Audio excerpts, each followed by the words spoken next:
Então, alguns exemplos de doenças genéticas que foram muito estudadas, nós temos aqui, por exemplo, algumas doenças muito famosas, tais como, por exemplo, a anemia falciforme. A anemia falciforme é uma doença genética decorrente da presença de um SNP, uma substituição de um único nucleotídeo que desencadeia a alteração da cadeia beta da proteína da hemoglobina, responsável pelo transporte de gases na corrente sanguínea de mamíferos. Essa doença genética foi profundamente estudada por Linus Pauling, ok? O qual determinou, então, realmente o início do primeiro diagnóstico molecular, utilizando-se então o estudo do SNP que causa alteração da cadeia beta da hemoglobina, tal como nós podemos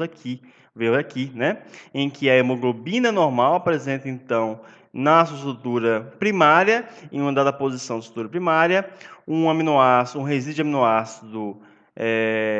de glutamato, que é então modificado para valina, causando uma mudança drástica na sua estrutura tridimensional. O que faz então com que o fenótipo, né, da célula da hemácia se torne então como se fosse essa célula de foice, na forma de foice, né, em comparação com a hemácia normal, no caso que tem a estrutura mais arredondada.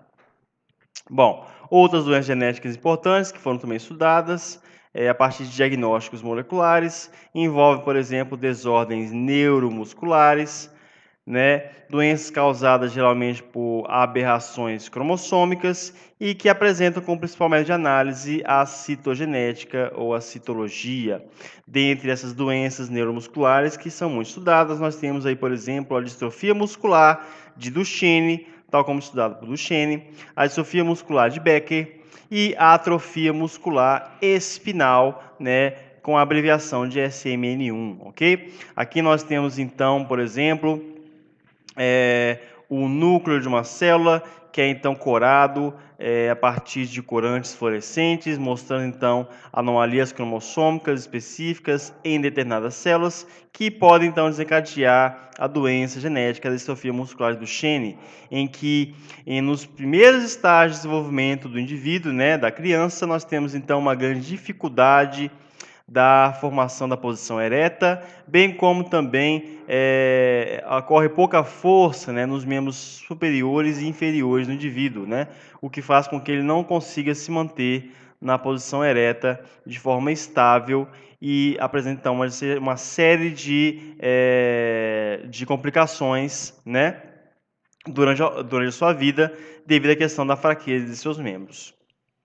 Bom, nós também temos outros exemplos, né, como a famosa doença de Huntington, que é desencadeada a partir do acúmulo de repetições, né, desordens de repetições que são geradas a partir, né, da extensão de microsatélites, de regiões repetidas, de cadeias curtas, né, de até, no caso, 6 pares de bases. E aí nós temos então que essa doença, a doença de Huntington, é uma doença na sua caracterização genética, né, tipicamente autossômica dominante, ou seja, o alelo, que no caso corresponde à geração, da geração da patogênese da doença, no caso é um alelo dominante, no caso que então a sua presença a presença de um único alelo já é suficiente para então a geração dos sintomas. E aí então nós temos que o acúmulo de repetições CAG responsável pela codificação do aminoácido glutamina faz com que então ocorra, promova então o aparecimento dos sintomas associados à doença de Huntington, tá? E a gravidade da doença ela é fortemente influenciada pela idade do indivíduo e pela sua geração, sendo que indivíduos de gerações mais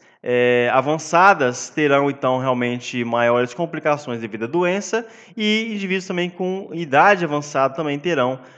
devido à questão dos deslizes da polimerase, né, pelo acúmulo de microsatélites, do tipo de repetições do tipo CAG, irá então agravar fortemente, no caso, as complicações derivadas da doença, né? Então aqui nós temos, por exemplo, a comparação, né? Aqui nós temos mais uma vez um fenótipo, né? O fenótipo aqui seria que é a morfologia do cérebro, né? Nós temos então realmente uma diferença grande entre indivíduos normais e indivíduos portando doença de Huntington, em que ocorre realmente grandes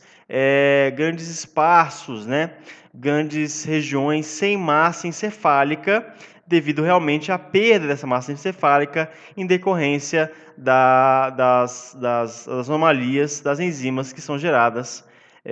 com maior acúmulo de glutamina.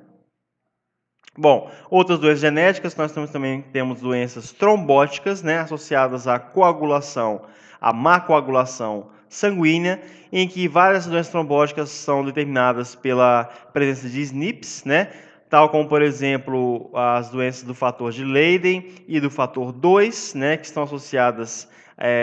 no caso, a doenças de má coagulação sanguínea. Outras doenças e desordens genéticas que também foram estudadas, tais como aqui nós podemos citar, né, a fibrose cística, que está associada com 4 polimorfismos do tipo SNP, doenças de Tay-Sachs, no caso que 5 polimorfismos do tipo SNP determinam a presença da doença, né, a síndrome do X frágil, que é causada pelo acúmulo de microsatélites específicos, a síndrome de Frederick, no caso, ou ataxia, a distrofia muscular miotônica, todas essas podendo ser diagnosticadas, né, a partir, por exemplo, de técnicas de PCR ou de sequenciamento.